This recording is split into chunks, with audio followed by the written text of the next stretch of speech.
Hey guys, we are here talking about parenting and reinventing parenting. We're excited because this is hold on. Scott, Yes. what are you doing? Man, I am doing science. Let's talk about this.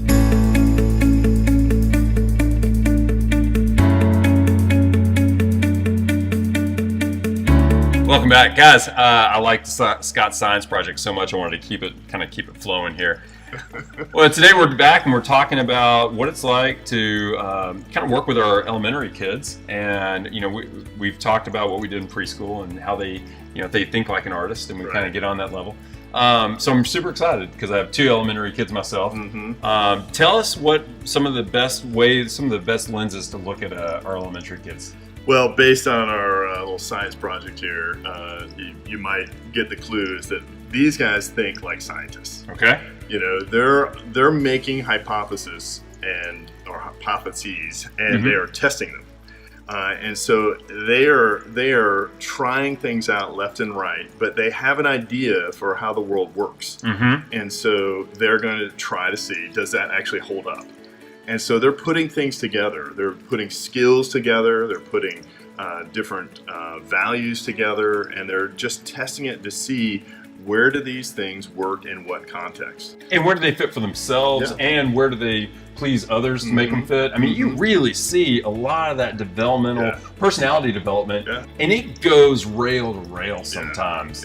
So help us to understand. So if we think that they are constantly kind of taking this hypothesis approach, what can we do as parents to kind of come alongside of that and encourage that instead of, and what can we do that counters that? So what do we need to think about? I mean, for me, I remember all too well just short-circuiting the process. Like, I would say, no, that's not how the world works.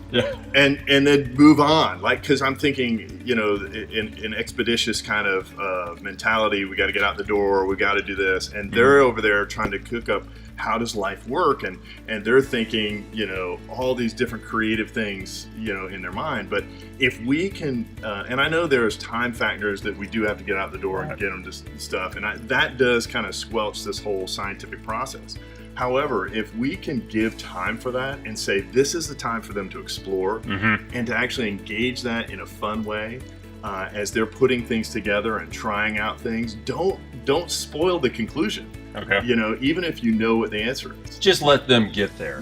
And enjoy the ride getting there. And walk with them. Okay. I think that's a great way to do it, because I think that would help us and encourage us to live in that with them and be, understanding. Because I think it's important to give them, obviously, some safety boundaries, but other than that, we should be able to let them kind of get into that. Right. No, that's exciting, as is Scott Science Project here. Hey, we really appreciate this. Definitely, if you have comments, leave them in the comment, or let's chat at class about it, because this is a great topic.